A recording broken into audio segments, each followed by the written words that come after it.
Good evening. Welcome to MUFON Los Angeles. My name is Steve Murillo. I am the State Section Director for MUFON LA. We have a very interesting and controversial program tonight. Dr. Joe Lewels. Dr. Joe Lewels' book, Rulers of the Earth, Secrets of the Sons of God, is the remarkable story of one man's search for answers to the world's greatest mysteries and how he rediscovered a shocking truth that ancient mysteries knew all too well, that the earth is ruled not by humans, but by beings of higher order who created the physical reality we live in, who seeded life on earth and other worlds, and who watch our progress from behind a veil of secrecy. Throughout the ages, they have been called many names: angels, gods, archons, guardians, custodians, and even sons of God. Today we call them extraterrestrials or aliens. But whatever we choose to call them, they've always operated with impunity from the fringes of human reality to mold and shape our destiny. The rediscovery of the Sons of God began with a scientific investigation into the so-called alien abduction phenomenon in 1993. It led the author into a labyrinth of secret paths into human psyche and into new understandings of true nature of reality. Working with an accredited psychiatrist as a co-researcher, the author undertook a multi-year research project which took him as far away as Australia, and a meeting with Aborigine shamans to the villages of Mexico's interior to meet with and interview those who had experienced contact with non-human intelligence. During this period, the author was drawn into his journey of self-discovery as he explored his own highly personal, hypnotic regressions into past lives. Much to his amazement, what he discovered led him to the shores of the Dead Sea and a pilgrimage to Qumran, and the site at which the Dead Sea Scrolls were discovered hidden in the caves in 1947. It was there that he began to understand the connection between the ancient texts, the story of Jesus, and the modern-day UFO phenomenon. That there was any connection at all was as startling a revelation to the author, but amazing and synchronous events made it clear that his path was guided by unearthly forces that could not be ignored. In the end, the author was left with a strange, new understanding of the reality we live in, and with a set of immutable truths about the history of the world, the true story of Jesus of Nazareth, and the clearly marked path he left for those seeking spiritual enlightenment. I know this is going to be a great presentation, so let's all put our hands together for a warm welcome. Welcome, Dr. Joe Lewels.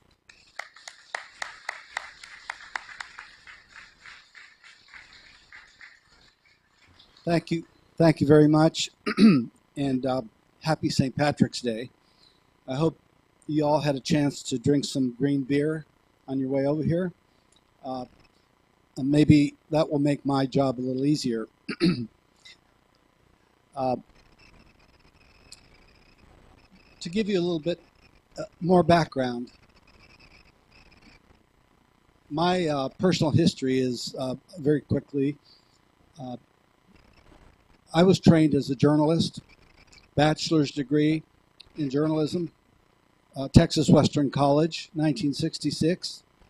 We won the NCAA championship that year. Very proud of that. Master's in Education, Troy State University, PhD, Journalism and Mass Communication, University of Missouri, School of Journalism, go Mizzou. I was trained not just as a journalist, but in PhD level work as a sociologist, a lot of psychology classes along the way, but really nothing prepares anybody to become an investigator of alien abductions.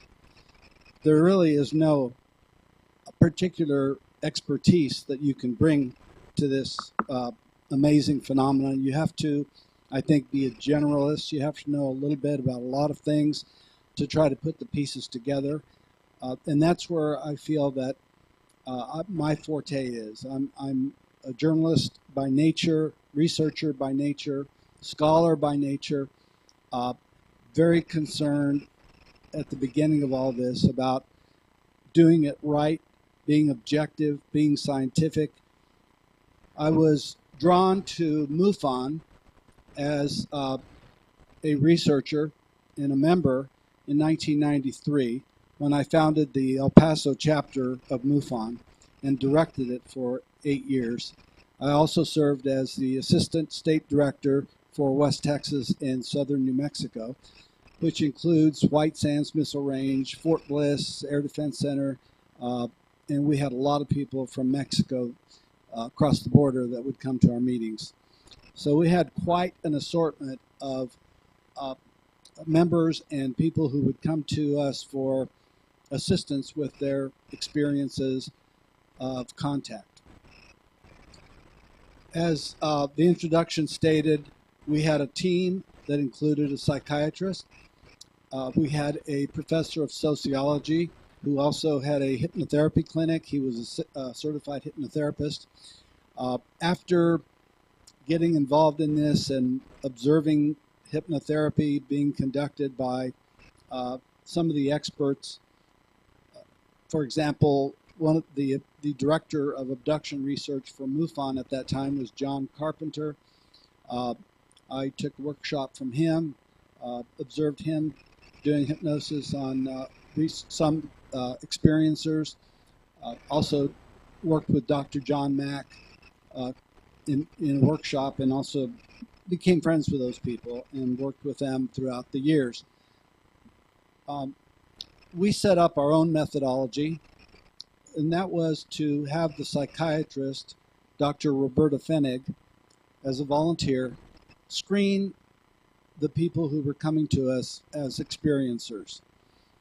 I didn't feel qualified to do that, so the psychiatrist was invaluable. We did reject some people because she believed that they were experiencers, but also they had too many other problems or were on drugs or something. We studied several dozen cases over a period of 3 years, and I had the opportunity then, when I first wrote about this study. Excuse me, there went the.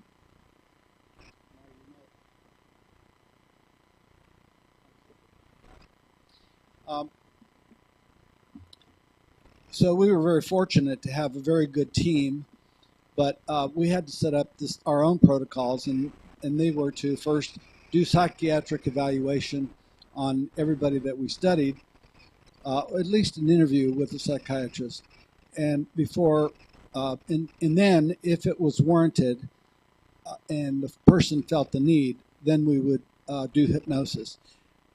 It became so bizarre because what happened in the very, very beginning is that we began to get information under hypnosis from the individuals we were working with that I had not read about in the books that were written about this UFO abduction experience. We started getting people who spontaneously, and this was happening regularly, during the hypnosis session, they were spontaneously having past life memories.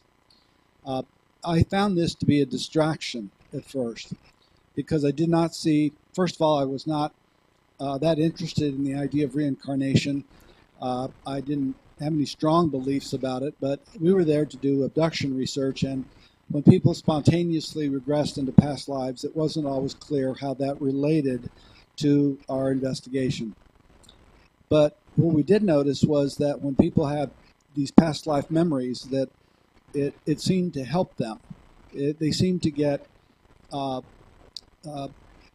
answers to major questions they had about their lives.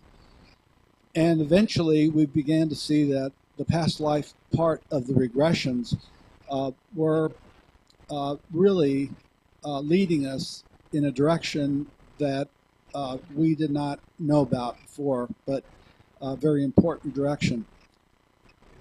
I was the kind of person, and I still am, that needs to be sure that we're doing the right thing and that we're getting, that it's being done properly.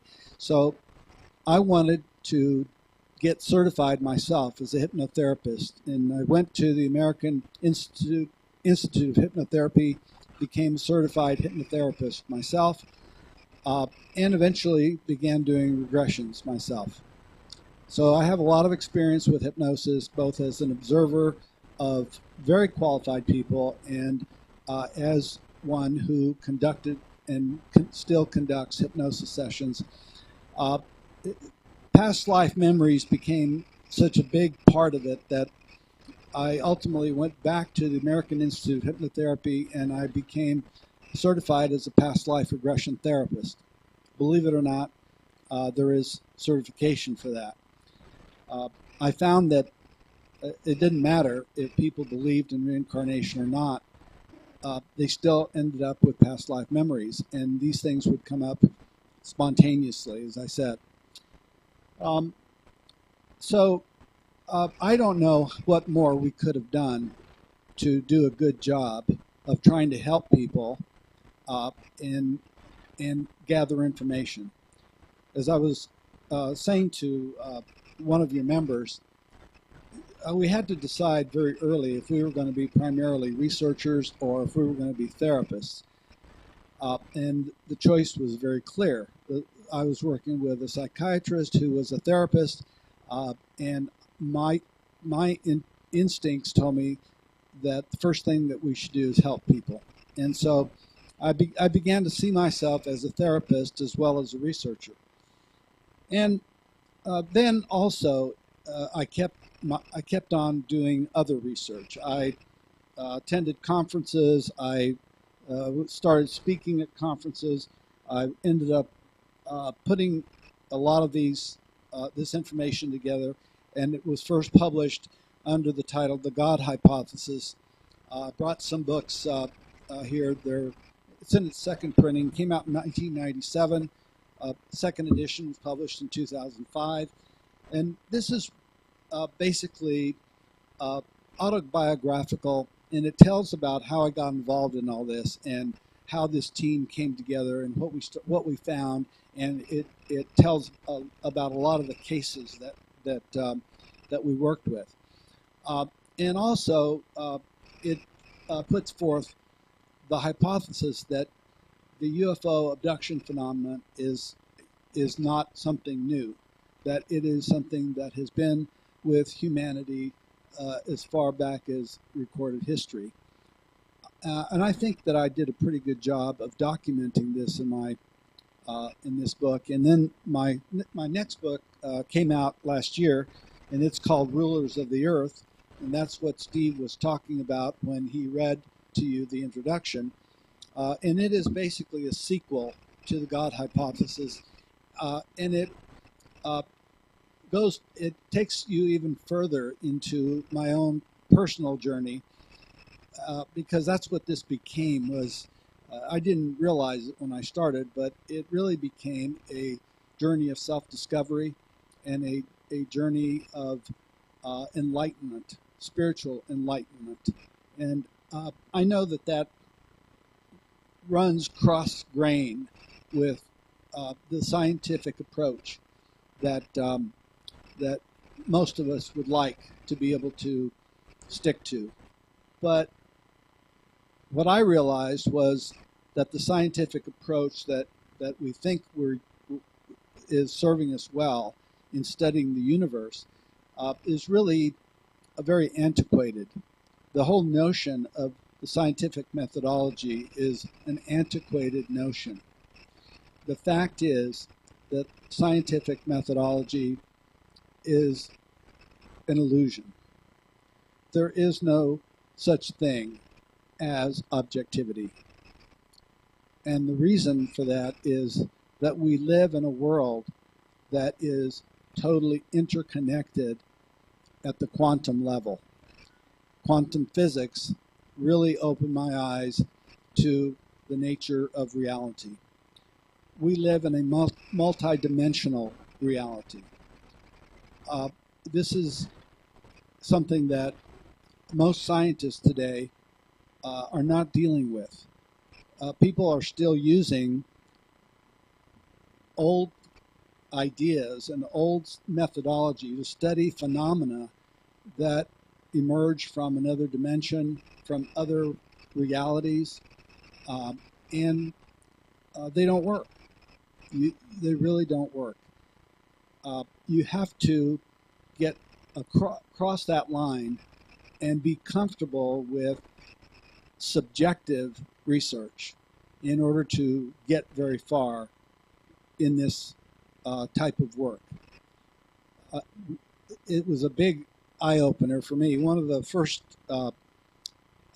people who influenced me in this area of my life, which became kind of an obsession starting in about 1993, was a researcher by the name of Linda Moulton Howe, who kind of dared me to go to my first UFO conference, and I took her up on that, and it changed my life. I have not had abduction experiences. I've undergone hypnotic regression to double check to make sure that that was not the case, and what I discovered was that I had no experiences that are similar to the kinds that we were investigating, but it did open my mind up to past life memories. And what I'd like to do is reserve that for a little bit later in the discussion. But what Linda Moulton Howe did for me that really got me off on the right path was I asked her to give me a list of books that I should read because I was new to this. And she said, she wrote down, we were at a cocktail party at this conference, and she wrote down on a paper napkin the names of several books. And the first one on the list was called The Holographic Universe. Are people familiar with that book, The Holographic Universe? Here? Michael Talbot? Okay. Well, that book really blew me away. And I devote a whole chapter in the God hypothesis to Michael Talbot. I found out a lot of things about him that were not commonly known. Michael Talbot wrote a wonderful book about quantum physics. He wasn't a physicist. In fact, he was an art major and graphic artist. His interest in quantum physics was to try to understand the abduction experiences that he had all of his life. And we mentioned poltergeist experiences. Well, Michael Talbot and his whole family experienced poltergeist experiences, and that is part of the abduction phenomena. That is a regular part that I discover, and that's not something that a lot of people want to talk about, but objects moving by themselves, things materializing like pebbles out of thin air. A lot of strange things go on in homes where there are people having these experiences. So to understand reality, to understand the UFO phenomenon, you've got to understand what reality is. And that's why I flashed this slide up on the screen first. And you know what? I think I have it upside down. I hope that's not disorienting to you. No, that's not true. There's no upside down in space. But what I'd like to do is start out by talking about the true nature of reality. Because what we've learned over the last 50 or 60 years from theoretical physicists and quantum mechanics practicers is that the universe is nothing like what it was described by Newton and people who tried to describe the universe in terms of the way that the physical universe is organized and how it works. In the old physics, the universe is organized, it was believed the universe is organized much like a machine, a very mechanistic view of reality. The whole idea of the scientific method relies on the idea that you can observe something objectively. You can observe the universe, say. You can look at the stars and the moon and the planets, and you can measure everything, and there is a definite distance between each one. Everything travels in an orderly manner, and if you just break it all down, study each one separately, just like taking a clock apart, then you can understand the universe. And that was the old way of thinking about the universe. Now we have the new physics. You really need to read about new physics. I try to give a good explanation of it in my book, and it's a synopsis. Learn so much more sense. But just to give you an example of the new physics and the new way to think about reality, and we'll just go on from here and then look at that view of all the galaxies. These are all galaxies taken from the Hubble telescope of just one little part of space. And the universe keeps getting bigger and bigger and bigger the further out that we can see. And we get to the point where statements like the one that Lord Kelvin made in 1900, a prominent British physicist, in an address to the British Association for the Advancement of Science, he said, quote, 1900, "There is nothing new to be discovered in physics. All that remains is more and more precise measurements." Now, compare that to what is being said today about physics. Physics is the study of atomic particles and subatomic particles. And in the study of how the universe is structured by understanding the world of subatomic particles. Now we understand that that lovely universe that we were just looking at on that slide is what we think of the universe. We think of as the material world. We now know, because of quantum physics and the measurement of matter in the universe, that there's a big gap between the material world and the rest of the universe. The material universe represents only 5% of the universe. 95% of the universe is called dark matter and dark energy. Now, Lord Kelvin had no idea of that in 1900. I think he probably wouldn't have believed it. But it's true. We have a universe that is primarily made up of dark matter and dark energy. Now, scientists have this thing about labeling phenomena. So that, and oftentimes they mislabel phenomena. In the case of dark matter and dark energy, what they really meant to say was invisible matter and invisible energy, because 95% of the universe is missing, folks. It's just missing. It cannot be detected by any instruments that we have.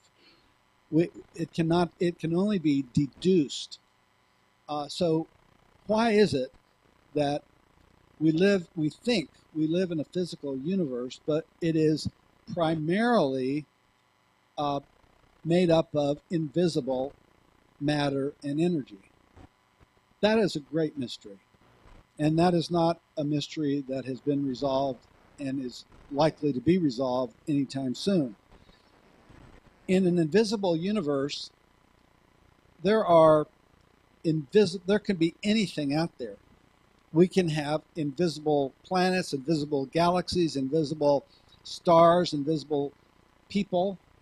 What we're talking about here is another dimension, interdimensionality. So the universe that we live in is characterized by invisibility, and at the quantum level, subatomic particles routinely exhibit extrasensory perception, being able to communicate with each other over vast distances instantaneously.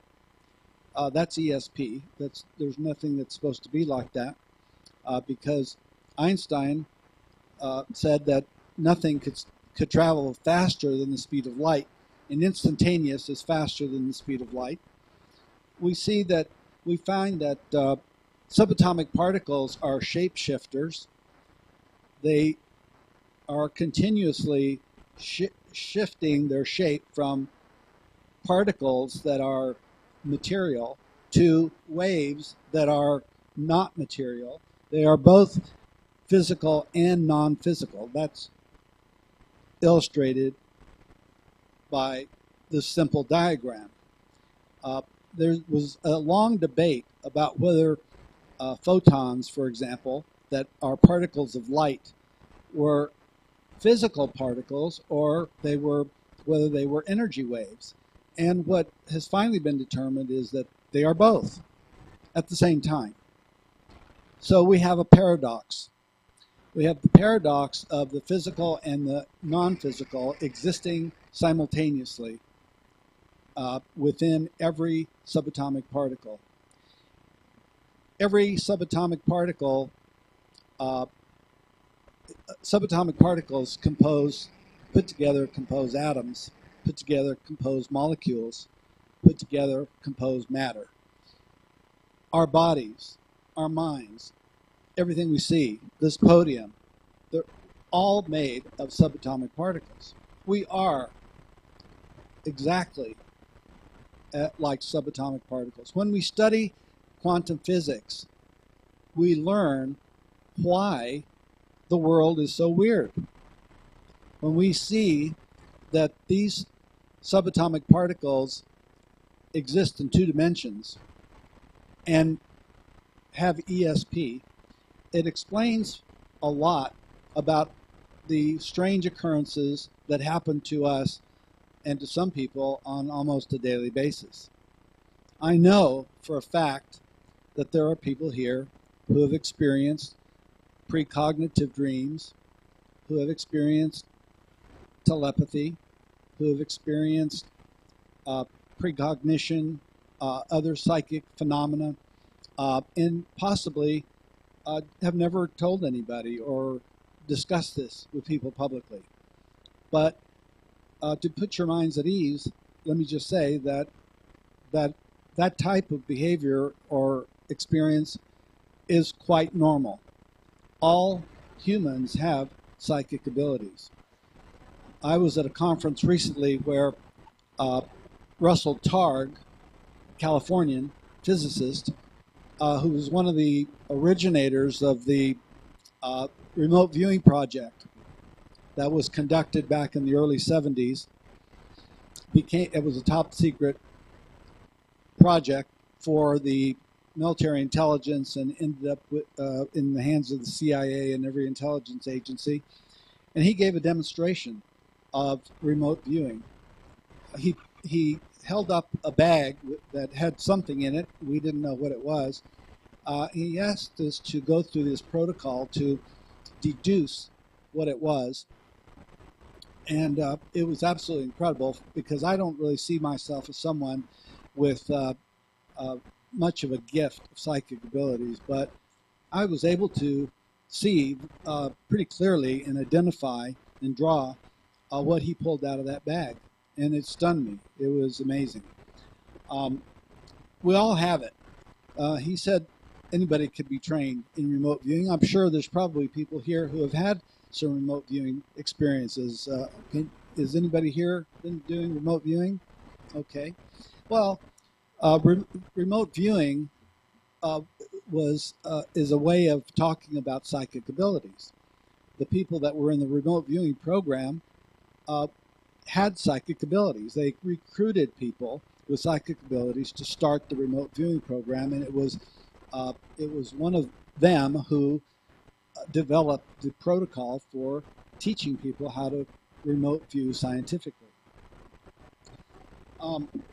So, to just summarize, if we don't understand the nature of the universe that includes primarily an invisible, paradoxical universe, multidimensional universe, and a universe where everything is connected, there's no separation at the quantum level.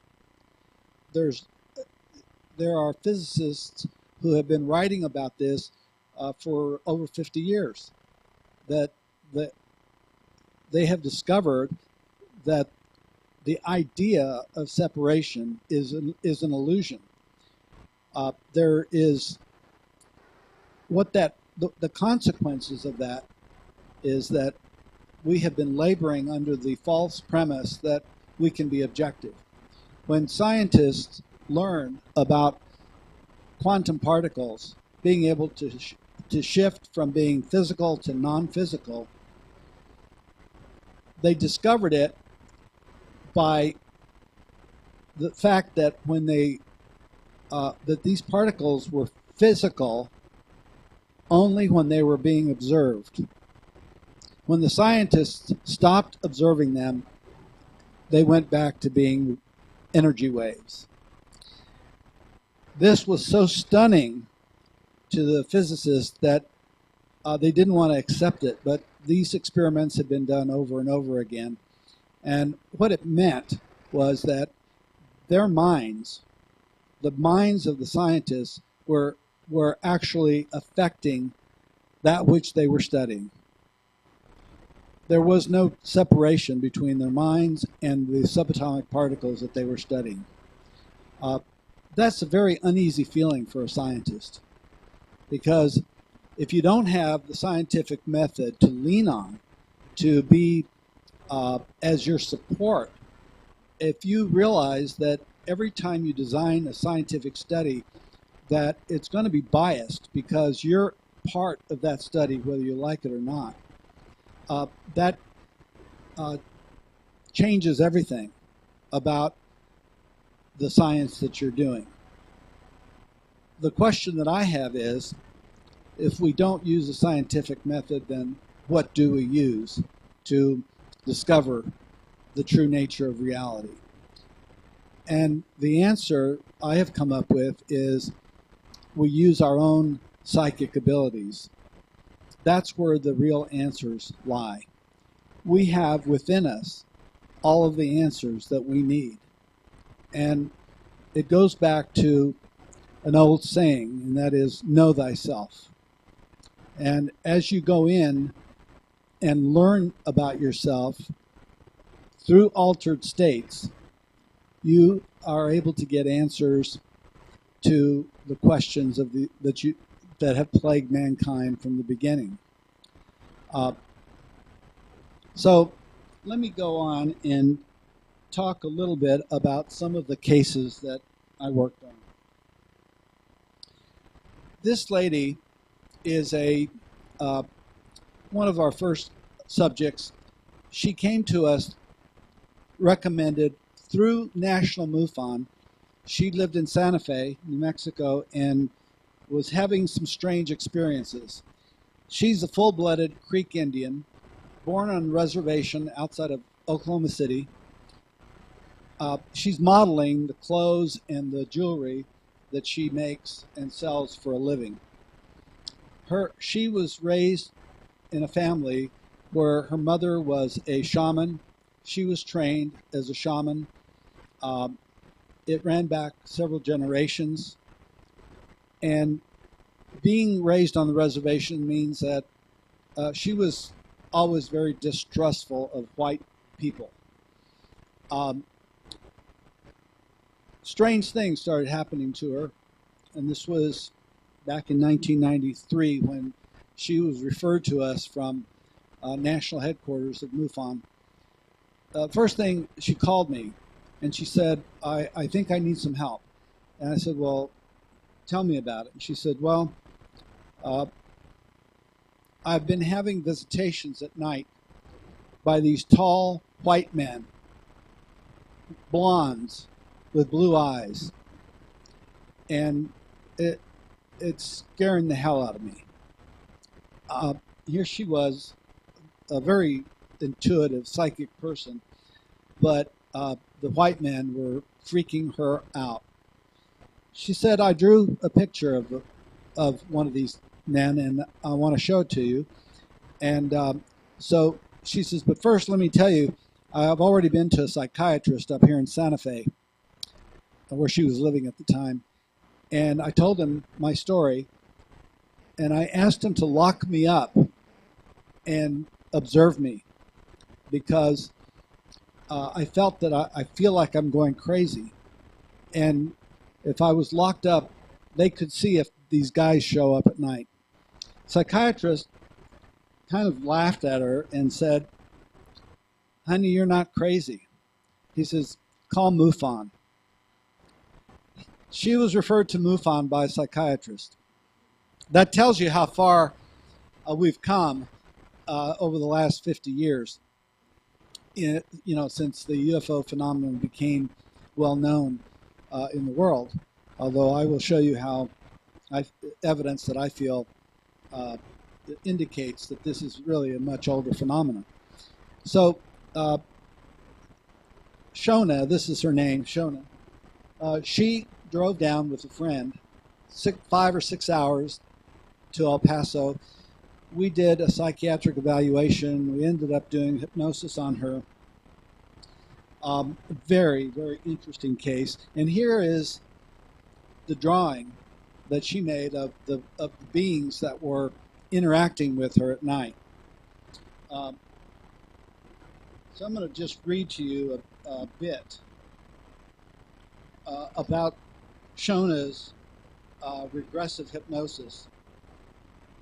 In this case, the hypnosis was done by Dr. Roberta Fenig, and I was going to do it, but it turned out that she just was not very comfortable with white men. And so, we were very flexible in terms of, whoever the person was comfortable with would conduct the hypnosis session, and the other would sit and scribble questions on a notepad and hand it to the other one, and together we would try to come to terms with what was bothering this individual.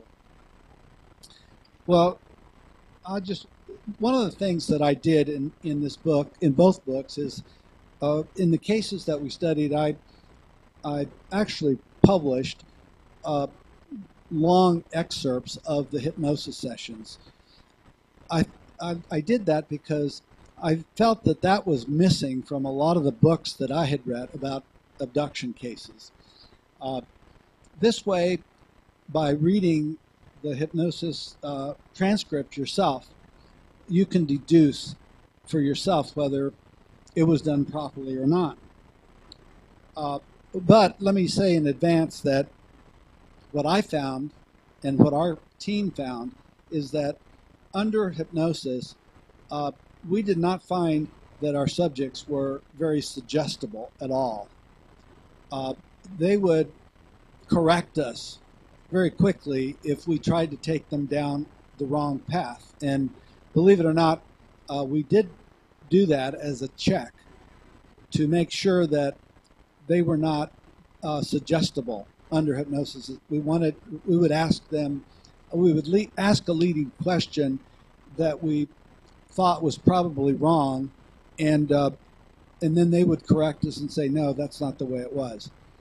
And and then also we realized that we were not in control of where this person's higher consciousness wanted to go. A lot of times we did open-ended questions that would let the person's subconscious or higher consciousness decide where they needed to go with hypnosis to achieve the greatest healing and to get the answers to their questions. So let me just read to you a bit about from this hypnosis. And she's saying that she had already told us her story. We interviewed her at great depth.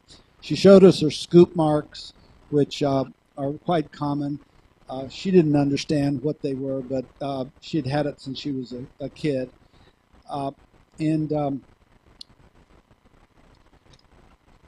Under hypnosis, this is what she discovered. She says, the first thing that happens, in her case, is as soon as she can in a deep trance, she starts sobbing. We haven't even asked a question, and she's sobbing. And we have to find out what is bothering her. And it turns out that what she's sobbing about is that her memories are coming back. And these beings that had been interacting with her had told her that they were going to give her her memories back. So she began to sob and shake. And we ask her, or Roberta asks, why she's sobbing. And she says, they healed me, they have great power, and they want me to know. And she asks, is this a lesson for you? She says, I already know it. Well, how do you know it? Because they gave it to me when I was born. They were there. Can you go back to a time when you first knew these beings? Answer, they've always been here. Can you ask them what their purpose is? Answer, they're here to help. They don't live here. Well, where do they live? Answer, another place. It's pretty there. The air is good, and there's no disease, and it's never dark. Have you been there? Sobbing, starts sobbing. She says, yes, I was a boy. Now she's really crying. When she can finally answer and explain, she says, I was a boy when I lived there. She's crying and moaning. Roberta asks, what's happening now? And she's fighting back her tears. She says, thinking as a young boy, she says, they want me to go away. They're sending me away. I have to go to the earth. I don't want to go. Why did they send you here? She says, to help. Now she says, the man, one of these blonde men, that man, he's my daddy. Well, how do you feel about him? I like him. Does he have a name? He has a name, but I don't know it. Do you know what they call that place they come from? She says, I don't know. It had 2 sons. There were beautiful trees and rivers. And how do they get from that place to this place? They come in ships. Roberta asks, have you ever been on those ships? Answer, yes. When was the last time? Answer, last week. And who do you see on those ships? Answer, they're all blonde-headed with blue eyes. Some wear robes, some wear uniforms. My father and his father are there. Question, was it your father who sent you here? Yes. When they were with you there at your birth, do you know what they did? Answer, they made sure I got here all right. I was 5 when they sent me here, but when I woke up, I wasn't 5. I was a baby. They brought me here in a tube. I want to go home, she says, crying. They say I have to stay, that they're coming here. Now, under hypnosis, when a person is remembering what has happened to them that has been blocked, quite often they are in mental communication with those beings, whether they're blondes or grays or whatever, during the hypnosis session. And they're answering questions telepathically for her. Question, they're coming to visit you? Answer, no, they're coming to take a lot of people away. Question, are they taking them back to where they live? Yes, they're taking them back there. Why are they taking them? Answer, this world is no good. It's no good to live here. Question, when they said they would give you back your memories, what did that mean? Answer, I can remember my home. They're going to let me go visit. There are things I have to learn about how to help the people. The people don't understand what they're doing. They're destroying everything. They don't understand nothing. This is her the way she spoke, her grammatical error. They don't understand nothing. The people don't care. Now she's asked, get to the end of this. Roberta asks a question. She says, what is the difference between the blonde beings and what people have always called angels? Answer, there is no difference. Is there anything you can tell us about Jesus? Answer, he flies in ships too. He lives on another world, the first world. The blondes live in the second world. How do we get to his world? Shona, answer, he's coming to take you. Question, what about when Jesus came here? Answer, he came in a tube, in a pill, like a capsule. Now, this was all very weird to me. When Shona came out of hypnosis, she was freaked out because on the reservation, she was raised as a Christian. She did not believe in reincarnation. She did not believe that Jesus flew in flying saucers. It was totally contradictory to her belief system.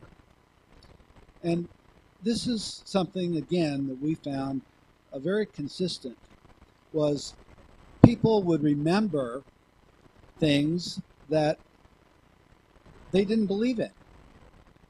You know, I'm sure many of you know the story of the great American sleeping prophet, Edgar Cayce. Edgar Cayce was a prodigious channeler of information from ethereal sources back in the early 1900s. He died in 1939. I devote a chapter in Rulers of the Earth to Edgar Cayce and his readings on the life of Jesus. Very interesting stuff. Edgar Cayce predicted the finding of the Dead Sea Scrolls. He predicted that, or just said that Jesus was a member of the Essene sect. This is before most people knew who the Essenes were, and before the Dead Sea Scrolls were discovered. And he also spoke a lot about Atlantis while he was in trance, and he would give people readings, and oftentimes the readings had to do with their past lives. And he was a Sunday school teacher in a I believe it was a Baptist church. So, you know, he had to alter his belief system in order to fit in the things that came out of his mouth while he was in trance. And I found this the same to be true with many of the people that we had as subjects. On one occasion, a woman who came to us because her children were having night visitations, and she also, as a child, had had night visitations by beings that she did not understand who they were, why they were there. She asked us if we could do hypnosis on one of her kids, and we said, no, we don't do hypnosis on children. I said, but we can do it on you. And she backed away and startled, and she says, me? Why me? Well, because you're an adult, and if you can find out about this phenomenon for yourself, you can help your children.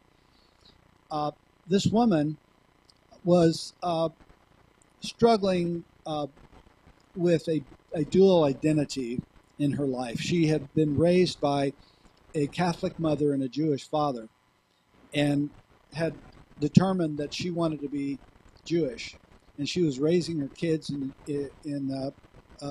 the Jewish faith, attending synagogue, and sending her kids to Jewish day school. when we did hypnosis on her, she had a spontaneous past life memory where she found herself in a strange land as a young woman, and there were hundreds and hundreds of people assembled to hear someone speak on a hillside. And she had been given a basket. And in this basket, there were loaves of bread. And there was like a napkin or a cloth over the top of the basket. And her job was to go among the people and hand out the bread. And she's remembering this, and she's very puzzled. She says, this doesn't make any sense. Well, why doesn't it make sense? Well, it's because I keep handing out the bread, and there's still more bread left. And I keep handing out bread, and I hand it out to hundreds of people, and the bread, there's always bread left in the basket.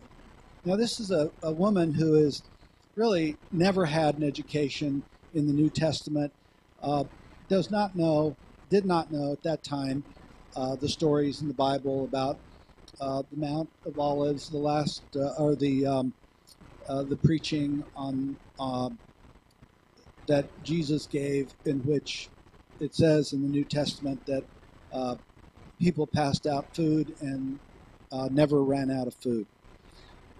And then at the end of that remembrance, we asked her, well, who is it? Why are you there in the first place? Well, we're waiting for someone to speak. And at the end, she breaks down sobbing because she realizes who it is. And afterwards, when we debriefed her, and she wouldn't say who it was. And when we debriefed her, she still wouldn't say who it was. And, well, I've read the Bible backwards and forwards, and it was pretty clear that, this really sounded like a passage from the New Testament. And so I just asked her outright. Oh, she kept saying, I can't answer that because it's a conflict. And she said that under hypnosis, and she said that as well in the debriefing. And finally, I just asked her, I said, was it Jesus? And she said, she puts her head down, she just nods. And I said, why is that such a conflict? Because I'm Jewish. I don't believe in Jesus. So, as a student of psychology, I'm in amazement that people under hypnosis are remembering things that they don't believe in. She didn't believe in reincarnation. She didn't believe in Jesus. This was all spontaneous. We did not lead her in that direction.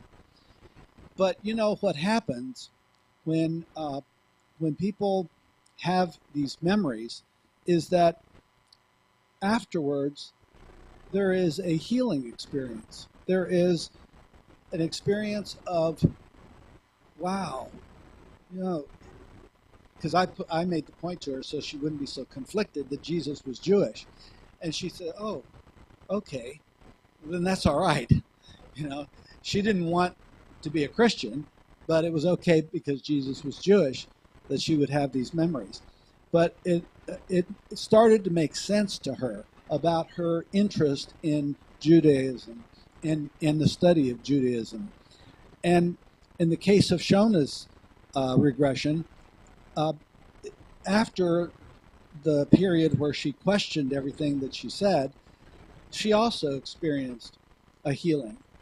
It was a healing that was spiritual in nature, and a lack of fear about the experiences that she was having.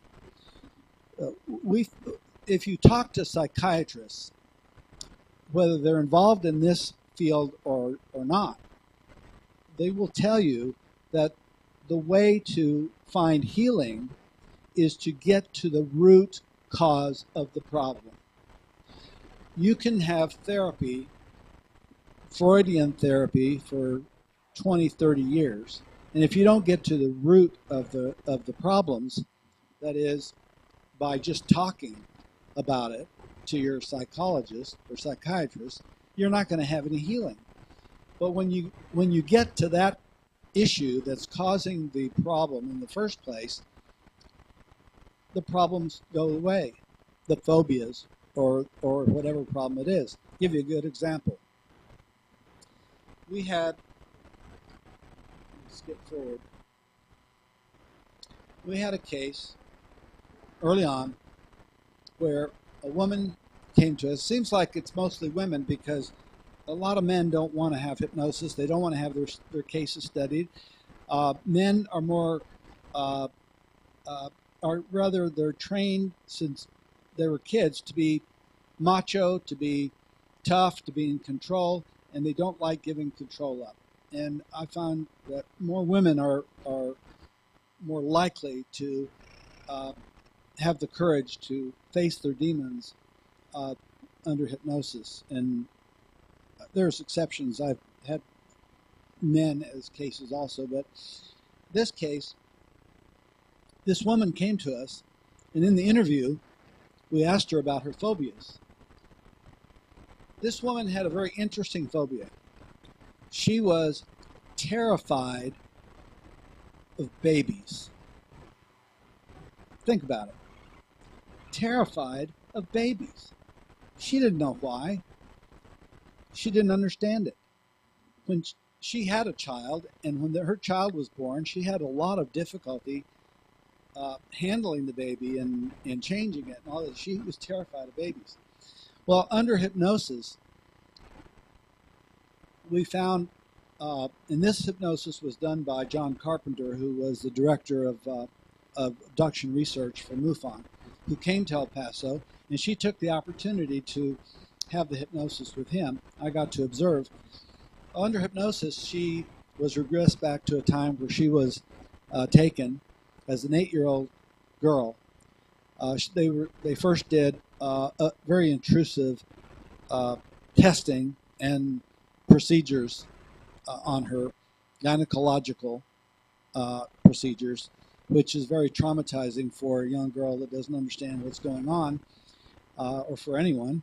But what really freaked her out was after they did the examination, they took her into a room and they showed her this. And this is a sketch. I don't know if you can see it all the way at the back, but you've got these gray aliens with the almond-shaped eyes, and one guy with this absurd robe, cape with a collar on it, which seems really ridiculous when you think about it. But the capes and the collars come up occasionally. So there is what I look for is patterns and confirmations in other places, and then try to put the pattern together. Well, in these tanks, the glass tanks, there were fetuses. The fetuses were not human, but they weren't completely alien. They were a mixture. We all know, I'm sure, if you've read anything about the alien abduction scenario, is that there is a hybridization program that's been going on for a long time, and this is the creation of hybrid species. And the fetuses are removed from the woman after about 8 or 10 weeks, and then they're put into glass jars that are filled with liquid, and they are grown there, connected to some wire, their umbilical cord. These are basically artificial wombs, and they're kept there until they're old enough to come out. I'm not sure. I guess that's about 9 months. I have no idea. And she was shown these tanks, and there were hundreds of these tanks, each one with a fetus floating in liquid. And it just freaked her out. As an 8-year-old girl, she just couldn't handle that. And she argued with the beings, and she told them that's not the way people are born. I know that. And she would defend her ideas. She asked them, why they look so ugly. Why do you look like that? And they asked her, well, why do you look like you look? And of course, she didn't know the answer to that. She thought she was normal, and she was. But when she, after she had this hypnotic regression, which was on a Saturday, the following Monday, she calls me at work, and she says, Joe, she says, I feel like I felt yesterday, Sunday, like the sun had risen in the sky just for me. I took the day and I went back to my old neighborhood where this abduction experience happened. She says, I never liked going back there before, but I went back and I walked all around, and I feel so much better. And she says, another thing, I would love to go to a hospital and visit the pediatric area where the babies are kept, because I feel like my fear of babies has been resolved. I know now where that fear came from, and I know I don't have to be afraid of babies. I mean, you get some really strange phobias as a result of these experiences. And these phobias will not go away until you find out where the original fear came from. Now, I will guarantee you that this woman could have been in therapy, Freudian therapy, for 30 years. They would have never discovered why she was afraid of babies, because these memories were embedded deeply in her subconscious mind. And you could talk forever and not get there. In a 2-hour hypnosis session, it all came out. It was like pulling a thorn out from a infected finger, and healing began to occur immediately. So as a hypnotherapist, we know, I can say that when people have hypnotic regression, and whether it's past life memories or abduction memories or whatever, if they start feeling better, if they start losing their fears, if their phobias start going away, then we know, because psychiatry tells us over years of experience, that we have hit upon the root cause of that phobia or fear. So I think there's a way to validate, at least for ourselves, that we're going in the right direction. And I have to say that I take a lot of pride in the fact that when this book was published, The God Hypothesis, it was being used in a number of places around the country by support groups, by therapists who used it to help their support groups learn about what was going on in their lives. In a way, this book was written for people who were having experiences, to help them understand how these things can be, to help them understand the nature of reality, the true nature of reality, and to help them understand that they're not crazy, and that the things that they've experienced are within the realm of reality. Another thing that happened to this woman that saw this was that she had quite profound psychic abilities since she was a child. But she ran into problems right away, and maybe some of you can relate to this, because as a child, when she had premonitions, precognitive visions, and she told people about them, it would freak them out, and they would shut her up. Her parents would shut her up. When she was in class as a child, and they were being taught about the 5 senses, and after the teacher told them about the 5 senses, she raised her hand. She says, "Well, what about the other senses?" And the teacher says, "What do you mean, the other senses?" And she says, "Well, about like being able to know what animals are thinking and what people are thinking and what's going on in outer space." And she went on and named a whole bunch of other senses that the the teacher didn't know about. And the teacher got furious with her. And she said, there are only 5 senses. Write them down, memorize them, and I don't want you talking about these other senses anymore because they don't exist. And also, quit drawing pictures of those weird people with the big eyes because that's not what people look like. And she made her learn how to draw humans. So, you know, your society works against a person who is having these experiences and who has psychic abilities. And so she learned to shut her psychic abilities down and still has a lot of problem with it. She doesn't like having psychic abilities. And I've run into a lot of people like that. They really don't want to know. You know, they don't want to have these precognitive ideas coming to their head, like, you know, oh, you're going to have a boy. Oh, well, I'm not even pregnant. Oh, well, you know, pretty soon. It gets her in trouble. So she tries to just keep things to herself. Now, this woman who had that experience, her name is Rita, and she was one of the ones, like Shona, who was willing to let me use her name, her real identity, in the book. These were the beings that she was having primary contact with. This is her sketch of what she called the dinosaur men. Now, when we were working on this case, none of the major researchers had written anything about reptilians.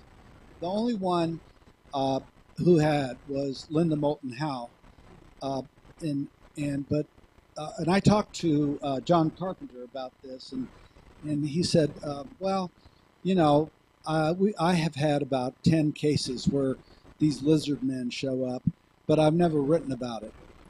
I said, well, why not? He says, well, it's just too weird, and I don't want to be the one to bring it up. And I could understand that, but when I got involved in this, I made a pledge that I was going to it was not going to, nothing was going to be hidden. Nothing was going to be kept secret. And so I spent a great deal of time in my books talking about the reptilians because they kept popping up in our cases. And the last thing that we wanted was reptilians. I mean, really, do we want to deal with? I mean, I was barely getting to the point where I was dealing with the grays and the blondes. Well, of course we can deal with that, but reptilians are just too scary. They're too biblical. They're too demonic in appearance, and they're terrifying to most people who've had experiences with them. But I have had cases where people told me that, you know, don't judge every reptilian in the same way, that there are those that are quite good and quite helpful. And so, you know, I will accept that because I honor what people tell me about their experiences. And I'm not going to contradict them. But nevertheless, this is the last guy I would like to see standing next to my bed in the middle of the night. And I've had a lot of reptilian cases come up. Praying mantises. Boy, we didn't want to see these guys either. You know, 6-7 foot tall insects that look like praying mantises. They're not really praying mantises, but they appear to be praying mantises. These guys they're all over the place. And in addition, many cases in which the blondes, the grays, reptilians, and the praying mantises are in the same room at the same time. What's that about? Well, I don't know. I don't have answers to everything. The further we go with the research, the more questions that we have that we really don't have answers for. But one of my subjects who had experiences with praying mantises, and never had hypnosis, by the way, explained her experiences this way. And she didn't want to be her name revealed because she lived in a little town, only 3,000 or 4,000 people, and she didn't want to deal with what people there might think about her if she had her name revealed. And this is what she said to me. She says, "Throughout my life, I've had odd experiences. There were nights I awakened to find ghosts in my bedroom, prophetic dreams, times I heard what people were thinking, rare flashes of clairvoyance, near accidents when something or someone intervened to protect me." This is so common. People who have had near death, they were in situations where they were sure they were going to get killed, and something happened to protect them at the last minute. She goes on, dreams of past lives. On occasion, my soul was able to leave my body, and from the age of 20 onward, I was able to speak telepathically with a group of beings I thought were spiritual guides. So here we have a woman, no hypnosis, past life memories, mental telepathy, talking to her spirit guides. And she loved her spirit guides because they would answer questions for her. And the problem is that the day came when they eventually appeared to her in physical form. And when they appeared to her, this is what they looked like. These guys.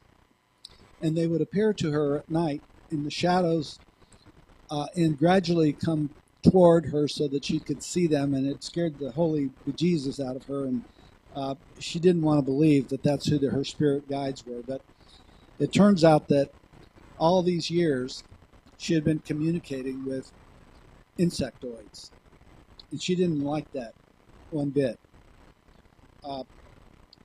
So this one particular praying mantis that she established a relationship with was she took to irreverently calling him a bug. And eventually he tired of that. And she says, "Well, what should I call you?"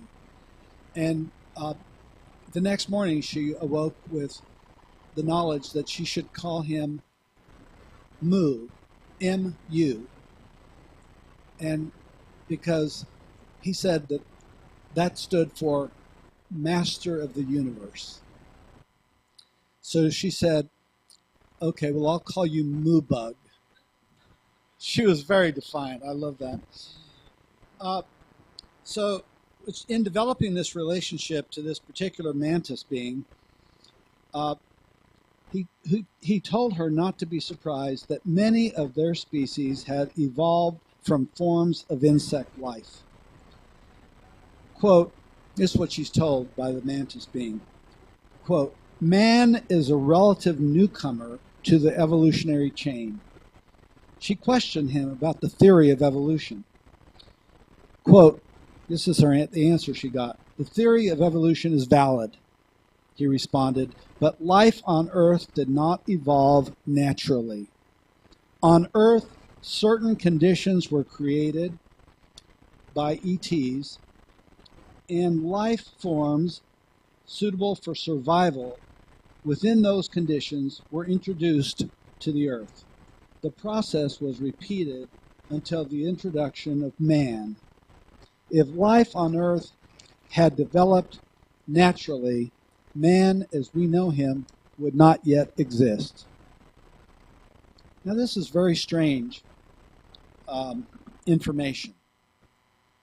But what I found when I did my research on evolution was that this scenario of intervention by outside intelligence has some validity, because in the evolutionary development of life on Earth, there are periods that are mysterious to evolutionists, because there are periods when there was very fast jumps in the evolutionary life, in the evolution of life.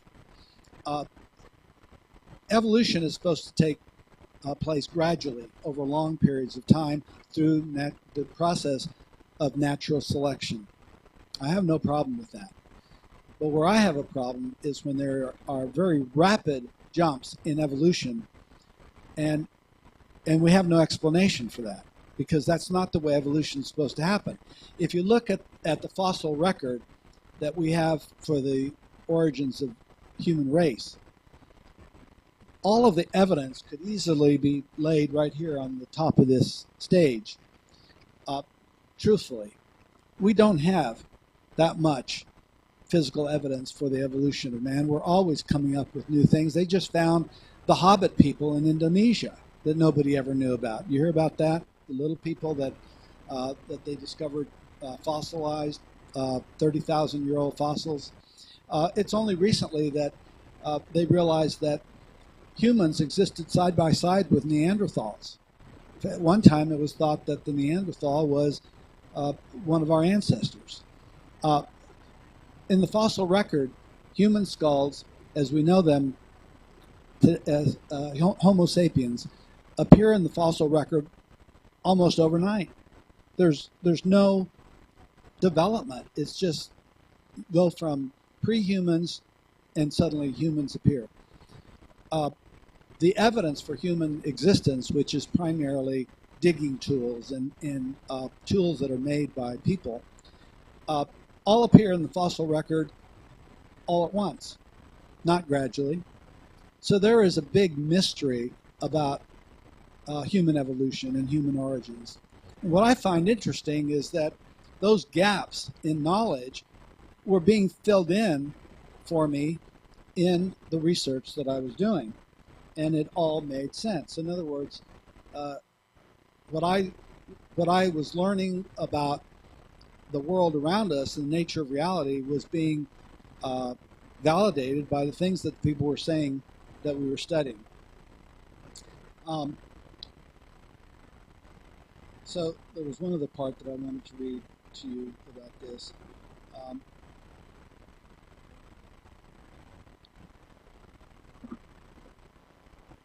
going to jump to the end of it.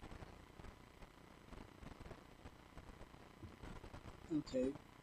She learned from Mu, the Mu bug, what many abductees have learned, that the ETs are here because the human race is in danger of extinction. I've gotten this over and over and over again. Our visitors told me that they came here because of the ecological damage we were doing to the Earth, both to our ozone layer and to our oceans. In 1994, they told me that we had, at that time, already upset the Earth's ecological balance to the point where it would no longer support human life. But they added, it would be 20 years before we suffered from the full extent of the damage. Therefore, the human race is essentially, if not actually, extinct. Those are pretty scary things to hear, but one of the common threads that I discovered in the abduction phenomenon is the idea that our planet is in danger, that humans are not spiritually mature enough to know how to treat the Earth, that we're doing great damage, that we're unknowingly putting ourselves on the extinction list, and that we will soon be suffering the consequences of that. That there are breaks in our food chain which cannot be restored. Our food is contaminated, our water is contaminated, our skies are contaminated. And she asked, well, why don't you do something about it? And the answer was, I think, very profound. The answer was, if we came in and intervened and fixed all these problems, humans would just do it all again. Humans have to learn how to take care of the Earth. And if they can't, they'll be replaced. So we have the hybridization program going on. these hybrid beings are generations old because this has been going on for a long time. My suspicion, and I say so in my books, is that the human race is a hybrid race, that we're all hybrids, that several 100,000 years ago, the same thing was happening, that beings were creating hybrid species experimentally. She asked them if we're an experiment. And the answer, I thought, was also quite profound. The answer was, all life is experimental. Some make it, some don't. I think I'll stop here, turn on the lights, take some questions, and have a discussion. How about that? I'm getting hoarse. You're welcome. If after we have a bit of question and answers, I do have a few more slides that I'd like to run by you real quick that I think you'll get a kick out of. But I want to give my throat a little chance to wet itself and take your comments and questions. Somebody's got to have something to say. Doctor, thank you for I expected a question from you. Well, it has to do with past life. Okay. The paradigm. Hold. The paradigm of past life regressions. Yes. If consciousness is not limited by time and space, and people under hypnosis can get impressions of past lives, why do they have to be theirs? In other words, Why do they have to be what? In other words, the person, the whole thrust of the past life regression is that if you get impressions of a past life, it might not be their life. Somehow it's your past life. Yeah. And this is used to support the notion of reincarnation. Yeah. If you watch a television broadcast of Lucy Arnaz and I Love Lucy, does that mean that you're Lucy Arnaz?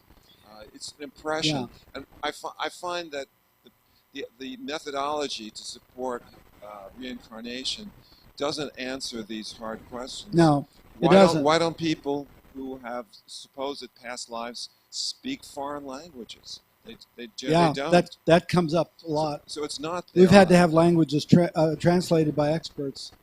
They turned out to be languages. And this is documented in your books or in the books? I have the audio tapes. I didn't put everything that I have. Couldn't put everything in the books, but that would be let me answer this way. Nobody can prove that reincarnation is real. I can't prove it. All I can say is that the people who experience the memories, those memories come with a lot of emotion. They answer questions for them that make sense in their lives. But I've had people who, after they had the regression, still refuse to believe in reincarnation, and that's fine. I don't really care. My point is, if it helped them, if it helped heal them, it doesn't matter if they believe in reincarnation or not. It could be. To use it as a proof of reincarnation is false. I agree with you totally that people who get the therapy benefit, and they don't really have to accept the reality of reincarnation. They're healed. And I will tell you that in the beginning, we did not solicit past life memories. They were totally spontaneous. Go ahead. Next one. Yes.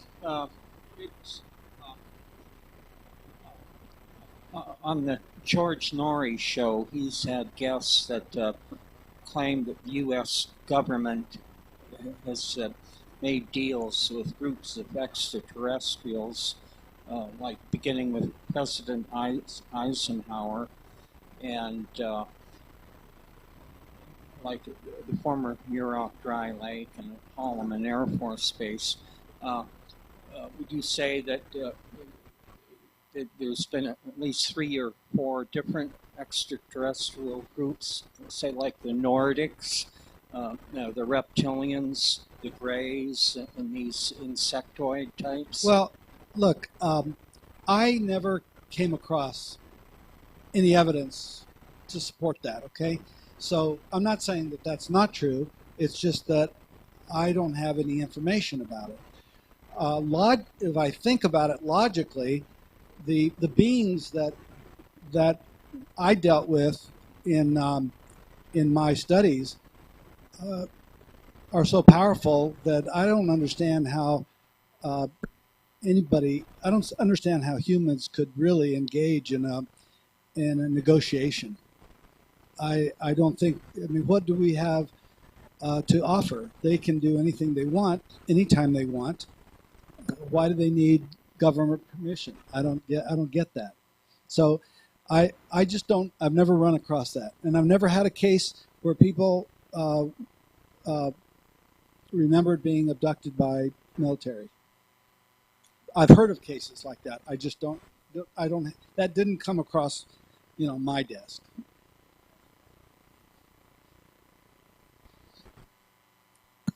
Years beginning with the transistor radio in the late 50s.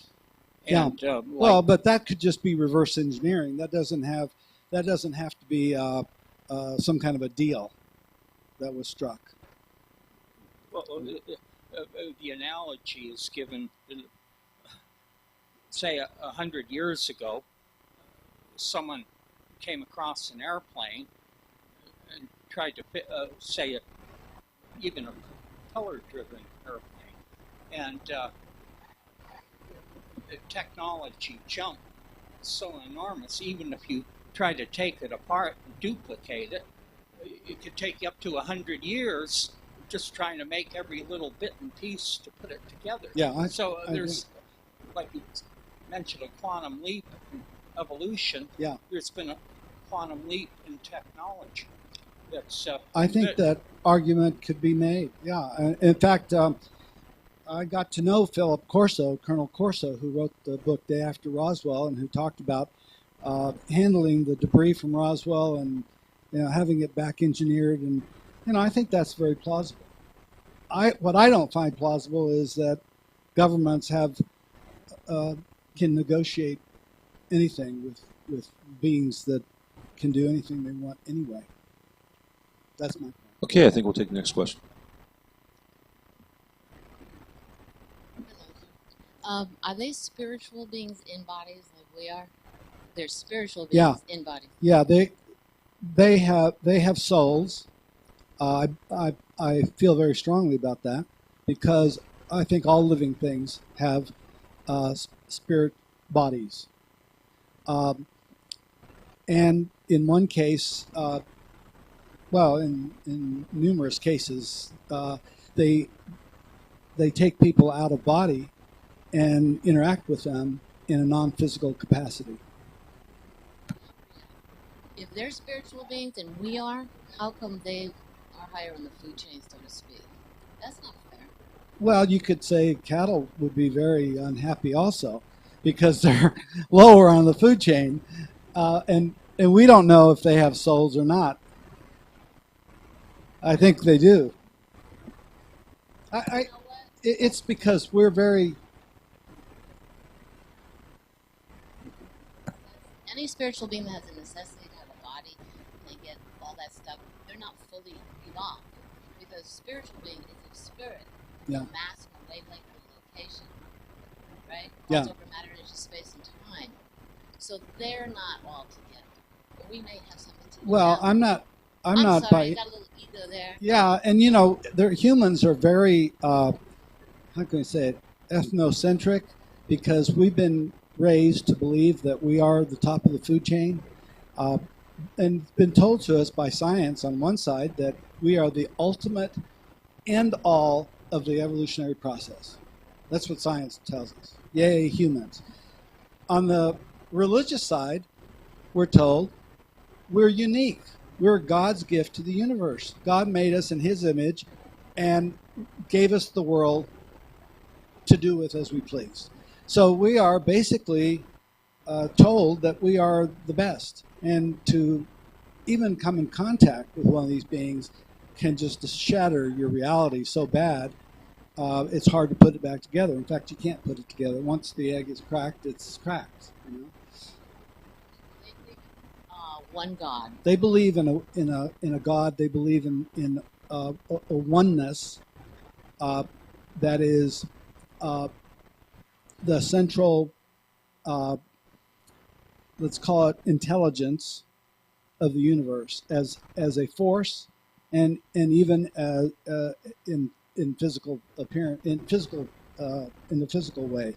That's what I have gotten from the cases that I've studied. Yes, but what people don't understand is that they just that they see humans as being very primitive, very violent, very out of tune with spirituality, and there are some of those beings that are trying to help humans become more spiritual. But at the same time, there are, I believe, those whose job it is to keep us in our place and not allow us to evolve into a higher order. So I think I'm not saying they're all good. I'm saying, that they understand the nature of reality better than we do. Okay, we'll take the next question. These experiencers, when they regress and remember whatever conversations they have with Moobog or the Blondes, Yeah. how much do you think they might stick their own ideas into the conversation with those creatures? Well, naturally, as a researcher, you have to take that into account. People are just human. They have their natural inclination to include their own beliefs. But over and over, as I pointed out, we kept getting people who were coming up with things that were totally contrary to their beliefs. And you have to ask why. Why would they? I don't know. To me, it made... They come up with contrary things, but I wonder if they don't also interject some of their Well, own stuff. It may be, and that's why you can't grab hold of one case and say this is the one that gives us all the answers. You have to look at a wide array of cases from different cultures and different levels of society, and then weave together the patterns. Put together link the dots, and that's what I tried to do. But you have to illustrate it with individual cases. I can't possibly tell you about every case. Yes, ma'am. In the first, or one of the first cases, you were talking about the Native American woman. She said that Jesus and the blonde guys were coming back for a certain amount of people, but you didn't say when. She didn't say when, and she didn't know when. And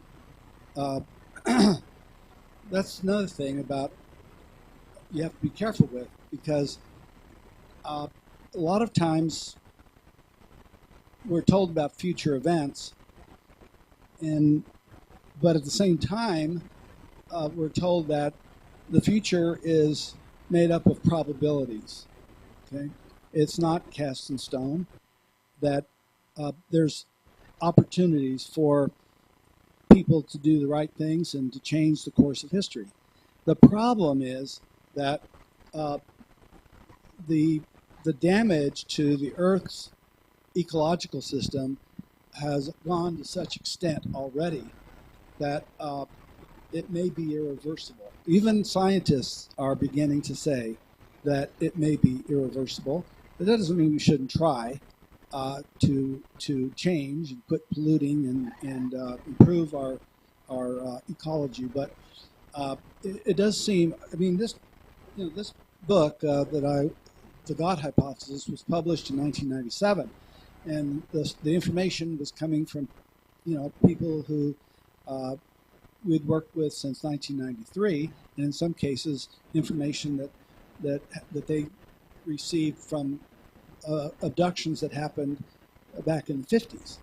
So, we can't say for certain what is going to happen in the future, but you can sure put the pieces together from what you read in newspapers, what you read in science journals, and you can say, well, somebody's on the right track. Because we can see that our scientists are discovering these problems. When my book was published, the last chapter is devoted to Earth changes, and the things that I was told about that. Not many people were interested in ecological problems. It's been in the last 10 years or so that the ecology has gotten a lot more attention. So I'd say that, that shows that we're on the right path. Okay, last question. Hey, thank you.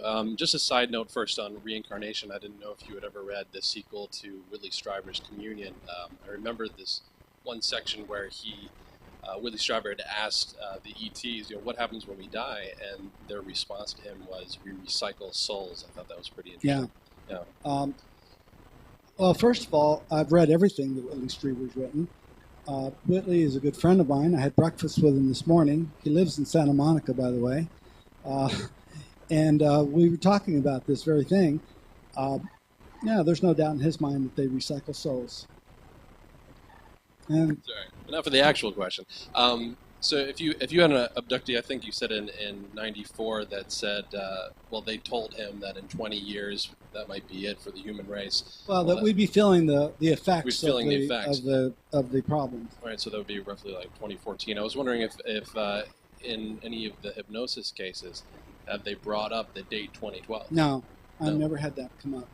I've had a lot of people ask me what is going to happen on December 21st, 2012, and I say I have no idea. I don't have a clue.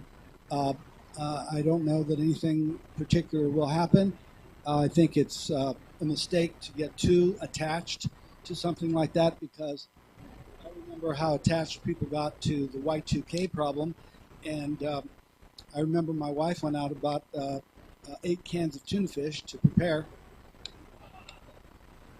and I bought an extra tank for my barbecue grill, and nothing happened. People have always been waiting for the end of the world, and it just doesn't come. Just recently, there was a cult that had developed around a guy that was predicting the end of the world in, 1996 or something like that. And when it didn't happen, they disbanded. They said, well, we were wrong. But in other cases, and this is what's so scary about cults, is that, they predict, the leader predicts the end of the world, and when it doesn't happen, he gets everybody to kill themselves. And, that's the end of the world for them, but, it doesn't make them right. Yeah. Yeah, and David Koresh and Heaven's Gate. You can go on and on. The very, very last question. Do you find it very credible, these accounts about people seeing military meeting with aliens in various situations? Well, let me say that I don't doubt that there are humans that are working with these beings, but these are humans that have been brought up with and raised with them. I don't think that that they only raise hybrids. I think they raise humans also, and it wouldn't be any great trick to dress them up in military costumes and produce a scenario, where it appeared that it was military, human military. But I just have not had any cases like that. So I'm not an expert. I have talked to some people who claim to have those kinds of experiences. And in fact, do you all know Leah Haley? Well, Leah and I have known each other for a long time, and I think she's a very credible person. And she's convinced that a big part of her abduction experiences were done by humans. But I saw her recently at a conference, and she was talking about that. And sitting right in front of her was a book that she had written with a picture of a little gray guy. It was written for children, and it was about how to help children cope with the little gray guys. And she kept going on and on about the military, and I picked up her book and showed it to her. I said, well, what about this? And she says, well, yeah, they're there too. So, you know, I really don't know. That's of like Pleiadians, the Nordic types. that they're the most credible? Is that the most credible case in your mind, that we're a hybridization? And obviously we probably didn't come from the Praemanus type of people. We probably came from something similar to the Nordics. Where we came from, you know, I think that there's been a lot of experimentation on Earth. You know, what's interesting is, that I didn't mention, but I'm always looking for validation from science for what I'm finding in my research. And there's a very interesting book that was written by one of the co-discoverers of the double helix nature of DNA. His name is Francis Crick. Crick and Watson got the Nobel Prize for their discovery. But Francis Crick, in 1981, after the Nobel Prize, he wrote a book called Life Itself, where he speculates about the origins of DNA. And he saw a great mystery in that puzzle, in that question, because he said that there was no evidence for any evolution of the DNA molecule, that the DNA molecule has been the same. In the fossil evidence, there's just the bacteria, fossilized bacteria, 3.5 billion years old, just like the bacteria that we have today. And he says that he did very sophisticated computer calculations to determine the odds against the DNA molecule, which is extraordinarily complex. I talk about that also in my books, that it would form by itself accidentally. And he said that even one paragraph of DNA code could not have formed accidentally. He says the odds against that are a number that is as great as all the atoms in the universe. Now, those are pretty big odds that they would have to defy. So he says, he concludes that the DNA is from someplace else, that it was brought here from someplace else, and he says that it had to be extraterrestrials that brought DNA here, and he calls them in his book that they're like cosmic game wardens. Okay, cosmic game warden. This is a Nobel laureate that says that DNA was brought here by cosmic game wardens, and that's very similar to what the ancient people called the gods. You know, they were called the Watchers. They were called the Guardians. They were called, names that are similar to caretakers. It begs the question, does DNA exist in an extraterrestrial? I don't think that there would be a lot of difference between an extraterrestrial and a human. If we were a creation that had a mixture of, say, chimp and something outside of this world, then our DNA has alien DNA in it. So how are we going to tell the difference? You know, where will we find it? There's only like a 1% difference between us and a chimp. Well, but the point is this: if the answer is yes, aliens have DNA, then the next question is. Hey, I can't swear to that. No, I know. But I just believe no, I know that. It's a speculation. But then the next question is, okay, well, if aliens had DNA, where did that come from? Good question. Okay, because eventually you have to work your way back to the beginning. Well, it either evolved someplace or but it was created by a superior being. From our own Nobel laureate, he's saying the odds of it being, arising from nothing or astronomically against. So then there has to be some hand creator of intelligence. Some creator. That's what I'm getting from this. Exactly. But anyway, I think we can finish up the questions now. I hope you will visit Joe at his table I'm sure he'd be Yeah, happy to discuss further. It's really gotten late. I thank you very much. I will sign books if anybody's interested. They're available in the back, limited number. And thank you all very much for taking time out on your St. Patrick's Day celebration to... Oh, slides. Okay. Okay, here he goes. Fast. Okay. Oh, that's a reptilian. You can't see his head. You've seen them all. You've seen reptilians. That's a gray. I was going to say that's a hybrid. Forget that. Okay, this is about the history of alien beings on our planet. Okay, these are called the Wandjina by the Australian Aborigines. When I was in Australia, I met with an Australian shaman. He explained to me that these are the creator beings that come to the shaman, Aboriginal shaman, in their dream time, which is altered states. And this cave art is 10,000 years old. Okay? It looks a lot like grays. This is an African anthropomorphic cave art, maybe as old 8 to 10,000 years. That's not human. I don't know where they get that. These are statues of gods that come from the Mesopotamian era of maybe 4,000 or 5,000 years ago. This is out of focus, but it illustrates the Hindu Vedic tradition, which it was written about 3,000 to 4,000 years ago in the Vedic literature.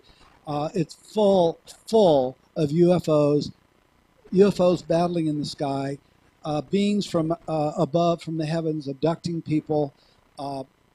It's a great literature. This is from the Sumerian stories that are engraved in clay tablets. This is the Sumerian god Enki, the creator god who created humankind, depicted as a snake with a head. I don't think that's just a coincidence. And here is the Canaanite god Ahura Mazda, shown flying in a disc, human-looking with a beard, flying in a disc that has wings. Well, the wings represent flight. They don't represent that it was a bird. And the one on top even has landing gear. That's probably 3,000 or 4,000 years old. Look at the way in our religious history that angels are depicted. The battle between good and evil. Now, guess which one is the good guy? Yeah, can you tell what he's spearing with his spear? It's a dragon. This is the Archangel Michael and slaying the dragon. And this is repeated. This is Greek history, several thousand years old, battle between good and evil.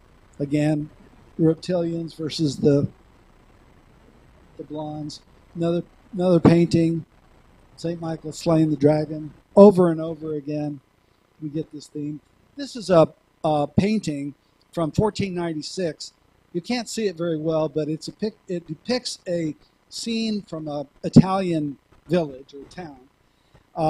And if you look at it closely, you'll see that there's a guy that's standing on the street level, and he's putting his hand up to shield himself from the sun, and he's looking up into the sky. And here's what he's looking at. There's this round object that's up in the clouds, and it's brilliant, and it's sending out a laser beam that's going through this wall. And here's what it's going to. That's a close-up of the object that's up in the sky. This is religious art from the Renaissance. And this is where the laser beam is going, right into this girl's head. And you might guess by now that the title of this painting is The Annunciation. This is an artist's conception of how the Virgin Mary received the knowledge that she was pregnant with the baby Jesus. Okay? That's pretty weird stuff. This is one of my favorites. This is a painting that hangs in the Palazzo Vecchio in Florence, Italy. It is the Madonna with Saint Giovannini. Anybody know who Saint Giovannini was? Well, that was John the Baptist, and depicted here with his relative, Jesus. Jesus and John the Baptist in the Gospels were born within a few months of each other.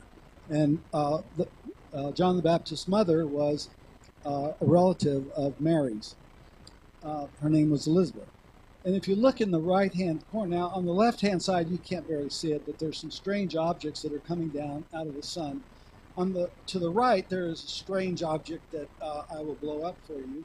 Here is a close-up view of that scene. There's a man standing on the shore, and there's this object in the sky. We'll zoom in on it a little bit more, and we'll see that the man is holding his hand up to it, just like the other guy, shielding his eyes, and he's looking at this object that's in the sky, clear sky, and here's the object when you see it close up. And so this is a depiction of, again, an artist concept from the late 1400s, about the time that Leonardo da Vinci was painting The Last Supper, where hidden meaning, hidden symbols are in the backgrounds of this. You have to really look at it carefully to see that there's a story being told here, and that is that aerial phenomena were associated with the life of Jesus.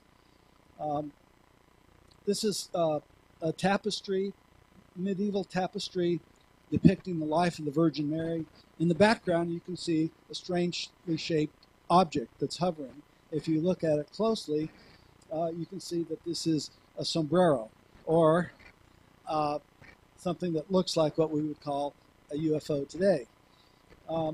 This is from a fresco that comes from the Middle Ages. It's a very large fresco that depicts the crucifixion. And up in the corner, there's this little guy flying the spacecraft across the sky. So once again, UFOs, aerial phenomena associated with the life of Jesus. I could get it. This is one of the jars the Dead Sea Scrolls were discovered in. And once we get into that, it would be a whole other couple of hours to talk about what is found in the Dead Sea Scrolls that relates to this. But I'll tell you real quickly, it has to do with texts that are called the Books of Enoch. And within the Books of Enoch is the Book of the Watchers.